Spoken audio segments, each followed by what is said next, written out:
What's going on, guys? Welcome back to my channel. This morning, the Oscar nominations were officially announced, and as an award season lover, this is what I wait for every single year. Yes, the other award shows are a lot of fun. The Golden Globes, the SAGs, the BAFTAs, the Critics' Choice, but the Oscars, I don't know. They're just on a different level, and it seems like every single year, the Oscars usually follow along with the other award shows, but every once in a while, they can pull shocks and surprises. So I'm really looking forward to checking out live right now in front of you who got nominated, because I've completely stayed off of social media today. I've not gone on Twitter. I've not gone on Instagram because I did not want to spoil this. I did not want to be spoiled at all whatsoever. So I am now ready to find out who got nominated. Before I look at my other phone and react in front of you guys, what are my quick thoughts about what's going to happen? I really feel Oppenheimer is going to be the award leader. I feel like that movie is going to receive the most nominations. Barbie is definitely going to show up, but I feel like Barbie is really going to dominate in the technical award category, like production design, costumes, hairstyling, makeup, things like that, screenplay. I'm not sure about the acting categories, and I only say that because Barbie, yes, does have dramatic moments. However, it is more of a comedy. And when it comes to the Oscars, yeah, sometimes every once in a while they throw comedies a bone. Marissa Tomei winning her Best Supporting Actress Oscar, that's a perfect example. But usually Oscars like to favor dramas more than comedies. So we'll see what happens with Barbie. I'm kind of split in between of what's going to happen there. But I just feel like the regular award season movies are going to be showing up. The same performances will get acknowledged. Emma Stone will definitely be in there for Best Actress. Lily Gladstone, I'm hoping she gets in because she missed out on the BAFTA. Surprise, surprise there. So I don't know. I just want to get in there. And I'm really pulling for the Iron Claw. I still have hope. I still have hope for the Iron Claw. I probably shouldn't because it's been shut out this entire award season, and that is such a crime and a shame, because that movie is fantastic. Zac Efron, absolutely amazing and incredible with no recognition at all. So maybe the Oscars will surprise us with a nomination for him. Who knows? But I can't wait anymore. I gotta get in. I gotta look at my other phone. I gotta get in there and see who is nominated. Okay, here we go. I'm nervous. I'm always nervous with the Oscar nominations. It's so ridiculous. It's not like I'm nominated, but I'm just nervous. Okay, here we go. The full list of the Oscar nominations, if you guys can see that. Okay.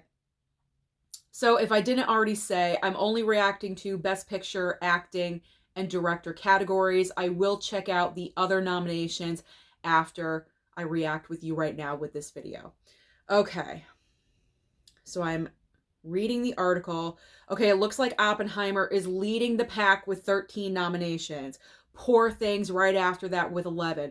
I'm perfectly fine with that. I love Poor Things. It was my favorite movie from last year, surprisingly enough. Those are my top two movies from last year, Oppenheimer and Poor Things. Okay. Let's see. Let's check it out. I'm so dramatic. I'm so dramatic with this. Okay, Best Picture. 1, 2, 3, 4, 5, 6, 7. Okay, it looks like we have 10. We have 10 full nominations. All right. Best Picture. American Fiction. Anatomy of a Fall. Barbie. Okay. The Holdovers. Killers of the Flower Moon. Maestro. Oppenheimer. Past Lives. Poor Things. And The Zone of Interest. Honestly, I'm not shocked by any of these. This is not surprising. These have been getting nominated the entire award season. So this is like the 10 movies that consistently were getting nominated. There's no shocks and surprises here. So I'm fine with this. There's some movies I have not seen. I really need to see American Fiction though, because I feel like that movie has really like gained some speed and I still have not seen it. So I got to check out that film. But I'm going with Oppenheimer. I really feel Oppenheimer is going to take Best Picture. I feel it in my gut. It's Christopher Nolan's year, so I'm personally pulling for Oppenheimer. All right. Best Actor. Let's move on. I had to read it for myself first. Okay. Bradley Cooper for Maestro. Coleman Domingo for Rustin. Paul Giamatti, The Holdovers. Cillian Murphy for Oppenheimer. And Jeffrey Wright, American Fiction. No Leo! No Leo. No Leo. Ugh. Jeffrey Wright. I feel like Jeffrey Wright got in there and that kicked Leo DiCaprio out. So no Leonardo DiCaprio for Killers of the Flower Moon. So that's a little surprising. Like I said, at the start of award season, when I was filming my Golden Globe nomination prediction video, I said Cillian Murphy and Leo were going to be duking it out the entire award season. I feel like that has flipped to Cillian Murphy and Paul Giamatti. I really feel like with Paul Giamatti winning, what did he win? The Critics' Choice, that he's now like the front runner kind of for The Holdovers. I really want Cillian Murphy to win though. I really, really, really do. But you never know. Could Bradley Cooper pull the surprise? I don't know. I have no idea. But this is not surprising either because all of these actors have been getting nominated consistently throughout award season. So I just feel like I'm repeating myself at this point. All right. So that's the shock. No Leo DiCaprio. But it kind of like could have gone either way. Okay, Best Actress. Annette Bening. Whoa, I did not think she was going to make it. Annette Bening for Nyad. Lily Gladstone, Killers of the Flower Moon. Sandra Hüller for Anatomy of a Fall. Carrie... I just read ahead and it clicked in my brain. No Margot Robbie for Barbie. Whoa. Wow. Oh my God. Okay, hold on. I know I kind of messed up reading off the nominations. Okay, Annette Bening for Nyad, Lily Gladstone, Killers of the Flower Moon, Sandra Hüller, Anatomy of a Fall. That's where I had my heart attack. Carey Mulligan for Maestro, and Emma Stone for Poor Things. No Margot Robbie for Barbie. She has been getting nominated throughout the entire award season, including the BAFTA, but no Oscar nomination. See, this is exactly what I was referring to when I was talking about Barbie before. The Oscars did not go for the mainly comedy performance, even though Margot Robbie did have those dramatic moments, especially towards the end of the movie. Oscar said no way. I am surprised that Annette Bening got in. I really, really am. I'm really, really surprised that she got in there. Wow. Wow. I mean, I expected Emma Stone. She's been winning. She's probably going to win the Oscar. Carey Mulligan has been getting nominated. No surprise there. Sandra Hüller, I've heard she really deserves it. I can't comment because I haven't seen the movie, but I've heard that she really, really deserved to be nominated. And then Lily Gladstone, of course. So Annette Bening, in my opinion, took Margot Robbie's spot. She took Margot Robbie's spot. Okay. That's surprising. I'm like, that's the shock right there. That is the shock. Wow, Margot Robbie shut out. However, if Barbie on chance wins Best Picture, Margot Robbie will win an Oscar because she produced the movie. So, but wow. I cannot believe that. Okay, let's move on. I'm wasting time. Best Supporting Actor. Okay. Sterling K. Brown got in. Oh my gosh. Sterling K. Brown, American Fiction. Robert De Niro, Killers of the Flower Moon. My man, Robert Downey Jr. for Oppenheimer. Ryan Gosling got in. But you know what? Deserving. Ryan Gosling for Barbie. Deserving because I've said before, my feelings about the movie, we'll put that aside, but Ryan Gosling to me is the best part of that movie. So if any performance deserves an Oscar nomination, it is Ryan Gosling for that movie. So I'm actually happy with this one. And Mark Ruffalo for Poor Things. Okay, so no Willem Dafoe. Poor Willem Dafoe did not get a nomination. Sterling K. Brown just slid in there and picked up that fifth slot because everyone else has pretty much been getting nominated except for Mark Ruffalo. He did not receive the BAFTA nomination, but pretty standard. I'm not shocked by any of these. All of them have been nominated at some point, with the two Roberts and Ryan, the three R's, have been getting consistently nominated every single award show. So that's not surprising. So wow, Sterling K. Brown got in there. Okay. And Mark Ruffalo. So no May December. May December completely shut out. No Natalie Portman, no Charles Melton, no May December Best Picture, nothing to do. You know what? You guys know, I'm fine with that. I don't feel like that movie really deserved any recognition anyway. I gotta be honest. Like, I'm not a fan of that movie. Let's just move on. Okay. Oh, and no Fantasia. That just crossed my mind too. No Fantasia for The Color Purple. Oh my, and no Color Purple in Best Picture either. Color Purple is like getting shut out of the Oscars. Okay. Best Supporting Actress. We have Emily Blunt for Oppenheimer. Danielle Brooks for The Color Purple. Okay, we got a Color Purple. America, hold the phone. America Ferrera got in for Barbie. Are you kidding me? What? Hold on. Okay. Let me move on. Jodie Foster for Nyad. I'm fine with that. Jodie Foster is the best part of that movie. Better than Annette Bening, in my opinion. You guys already know this. I've expressed it. And Divine Joy Randolph for The Holdovers. No surprise there. She's probably going to win. She's been sweeping so far. She's got Critics Awards, everything. So that's not a surprise. America Ferrera is the surprise here. Holy... Wow. I am shocked. You do not nominate the lead in your movie, but you nominate the two supporting performances. Wow. It was the monologue. It was the monologue that got America Ferrera this nomination. Because let's be honest, if it was not for that iconic monologue, what else did she really do deserving of a nomination? So America Ferrera needs to bless Greta Gerwig for that monologue, because that's the reason why she got the nomination. Holy wow. Oscars going hardcore with these nominations. Oh, damn. Okay. Wow.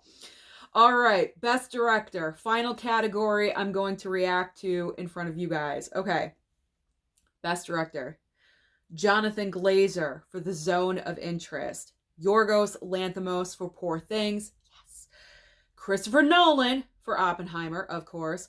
Scorsese, he made it into the Oscars. Martin Scorsese, Killers of the Flower Moon. And Justine Triet, Anatomy of a Fall. No Greta Gerwig. No Greta Gerwig for Barbie. Ooh, that's gotta hurt. That does hurt. Considering that Greta Gerwig is the only solo female, to direct a billion-dollar film, I believe, in history. And she's not nominated for Best Director. I mean, I know that really doesn't have anything to do with it, but it's an achievement. You know what I mean? Like, and that, I feel like that should be recognized in a way, you know? Like, I feel like if there were 6 spots, she would have gotten in. But they chose Justine Triet for Anatomy of a Fall. I gotta see this movie because it's getting all sorts of nominations. Wow. So Barbie Greta Gerwig and Margot Robbie got dissed. They really, really did. They got dissed. Oh my gosh. I mean, I'm not overly shocked with that either because I've been hearing great things about Anatomy of a Fall and Zone of Interest. So I'm not totally shocked, but I'm very happy Nolan got in, Scorsese got in, but I feel like it's going to go to Nolan. It's his time. This is his award movie. So this is going to happen.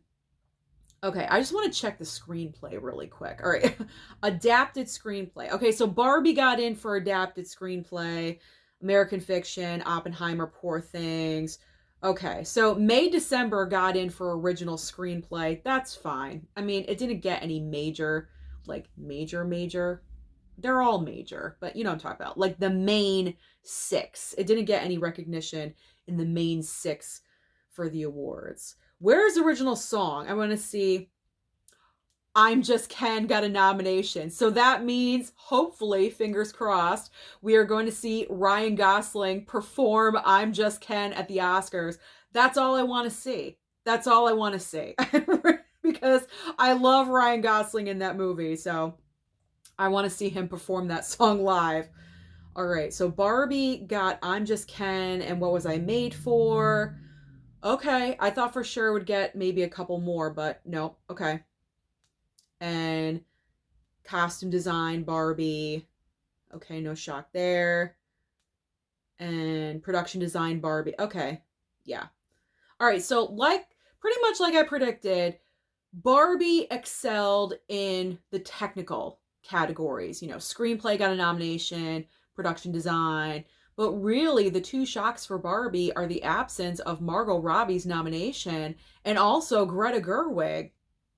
That's crazy. Even though she obviously has a chance for the screenplay nomination because she wrote that with Noah Baumbach, but still, like, it kind of just blows my mind that she did not get acknowledged for a Best Director nomination. And yeah, the Oscars delivered with some shocks, with some shocks, but not overly shocking. It was really just those two that shocked and surprised me. The absence of Margot Robbie and the nomination. I feel like the nomination for America Ferrera was the biggest surprise because I was not expecting that. I was not expecting that at all whatsoever. I did not think that she was going to get in. Not for an Oscar. I mean, if she got a nomination for Golden Globe, okay, I understand that, or, you know, Critics' Choice, fine, but an Oscar nomination, I don't even know. I hate to say that if she doesn't deserve it, but it's really that monologue. The monologue that she delivered secured that nomination. Because if you look at her throughout the entire movie, she really doesn't do anything else or have any other scenes in the film that's like, wow, attention getting, like, Oscar worthy nomination. Am I the only one that thinks this? Please share, comment down below. Am I crazy? Or do you agree with me about this shocking nomination? But overall, like I said, I'm going to check out the other categories with their nominations, but this was pretty standard. I'm on board with pretty much all of them. I'm not really against any of them. I'm just shocked and surprised with nominees and, you know, Margot Robbie being out of it. And that's also surprising because the Academy loves Margot Robbie. If she got nominated, this would have been what, her fourth Oscar nomination? I mean, they love her. She's been nominated before. So that's what's surprising. That is what is surprising because that Annette Bening, man, she snuck in there last minute. She snuck in and she took Margot Robbie's spot. But you know what? I'm just excited. Overall, I'm excited for the entire award season, the rest of it, and what's going to happen at the Oscars. Who do you think is going to ultimately win? Comment down below and let me know your ultimate predictions. So that is it. I gotta go and I have to read who else was nominated. But thank you so much for watching this video. Don't forget to like and subscribe before you leave, and I'll see you next time.